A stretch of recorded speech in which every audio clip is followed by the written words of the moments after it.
Student, आज हम पढ़ेंगे कक्षा 9वीं की हिंदी में पढ़ोगे इकाई 5 में दिया है पर्यावरण एवं प्रकृति। इसमें पहला पार्ट है 5.1 में दिया है ग्राम्य जीवन, यानी गांव का जीवन कैसा होता है ना। तो आज हम पहला वाला पढ़ेंगे ग्राम्य जीवन। आप लोग भी बुक निकाल लीजिए।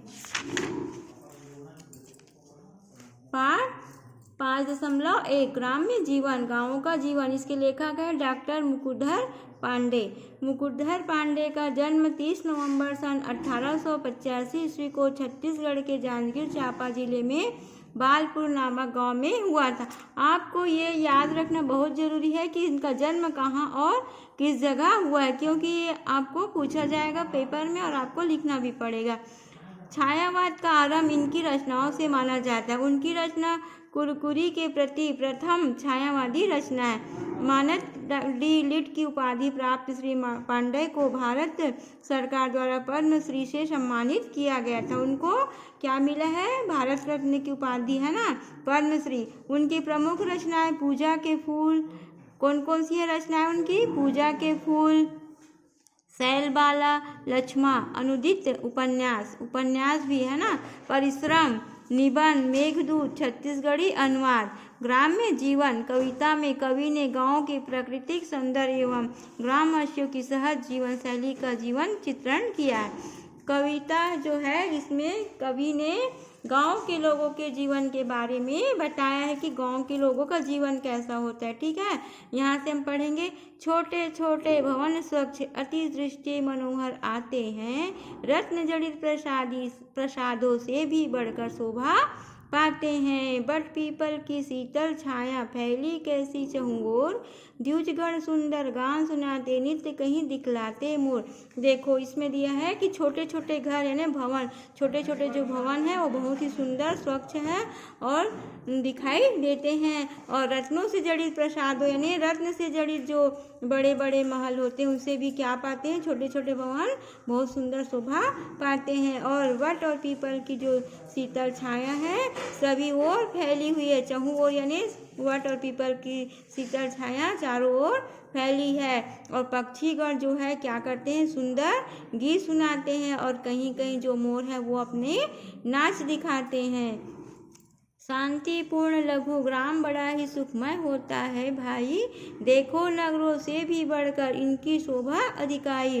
कपट देश छलहीन यहाँ के रहने वाले चतुर किसान, दिवस बिताते प्रफुल्लित चित्त करते हैं अतिथि का मान। इसका अर्थ है कि गांव के जो लोग हैं बहुत शांतिपूर्ण जीवन बिताते हैं, उनका जो जीवन है सुखमय होता है और नगरों से भी बढ़कर इनकी जो शोभा अधिक होती है और इनके मन में कपट द्वेष छल नहीं होता। और यहाँ के जो किसान हैं वो बहुत होशियार होते हैं और हर दिन ये लोग अपना प्रसन्नचित्त मनाते हैं और अतिथियों का क्या करते हैं? सम्मान करते हैं।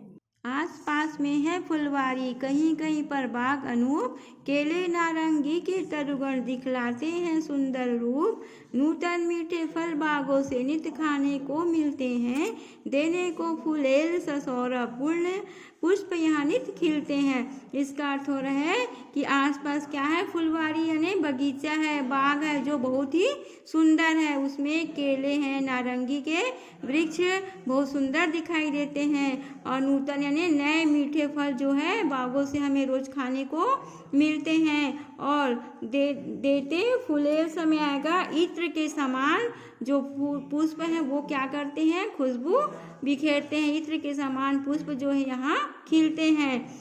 पास जलाशय के खेतों में एक खड़ी लहराती है, हरी भरी यह फसल धान की कृषियों के मन भाती है। खेतों में आते हैं ये हिरणों के बच्चे चुपचाप, यहाँ नहीं है छली शिकारी जो धरते सुख से पदचाप। कभी कभी कृषकों के बालक उन्हें पकड़ने जाते हैं, दौड़ दौड़ के थक जाते वे कहाँ पकड़ में आते हैं। बहता एक सुनिर्मल झरना कल कल शब्द सुनाता है, मानव कृषि को उन्नति के लिए मार्ग बतलाता है। गोधन चरते कैसे सुंदर, गल घंटी बजती सुखमूल, चरवाहे फिरते हैं सुख से देखो ये टटनी के फूल कुल। ग्राम्य जनों को लभ्य सदा सब प्रकार सुख शांति अपार, झंझटहीन बिताते जीवन करते दान धर्म सुख सार। देखो ये वाला है, 5 जलाशय के खेतों में एक खड़ी लहराती में आएगा कि जलाशय यानी तालाबों के पास में जो गन्ने की खेत है वो लहराती है ना। और हरी भरी धान की फसल कृषकों के मन को बहुत, किसानों के मन को भाती है। और खेतों में जब कभी हिरण के बच्चे चुपचाप घुस जाते हैं तो यहाँ शिकारी जो है कुछ भी मतलब शिकारियों को पता भी नहीं चलता कि कब हिरण के बच्चे वहाँ चुपचाप घुस गए हैं। और कभी कभी क्या होता है, किसान के जो बच्चे हैं उन्हें पकड़ने के लिए दौड़ते हैं और दौड़ते दौड़ते थक भी जाएंगे, लेकिन वे बच्चों को नहीं पकड़ पाते। और यहाँ क्या है, एक मतलब बहुत ही सुंदर निर्मल झरना जो है कल कल बहती है और उसके शब्द जो हमें झरझर सुनाई देते हैं। और ऐसा लगता है मानो किसान की जो है उन्नति का यह मार्ग बतला रहा है, रास्ता बतला रहा है। गोधन यानी जो गाय चरते हैं सुंदर सुंदर, और उनके गलों में घंटी बजी रहती है, वो बहुत ही सुंदर लगती है। और चरवाहे भी इधर उधर जाते हैं और नदी के पास बैठ जाते हैं, सुख से बैठे रहते हैं और अपने जो गाय चर रही उनको देखते हैं। गाँव के लोगों का जो लक्ष्य है, लम्य है, जो सदा क्या रहता है, सुख शांति पूर्वक अपना जीवन बताते हैं। उनके जीवन में बहुत ही अपार यानी बहुत सुख शांति होती है। और झंझटहीन बिताते यानी उन्हीं झंझटों से हीन बिताते, उनके जीवन में कोई झंझट नहीं होता और वे अपने जीवन को हमेशा दान धर्म के साथ सुखमय बनाते हैं। इस तरह आपका यह पाठ कंप्लीट हो गया, आप इसके अर्थ को समझेंगे।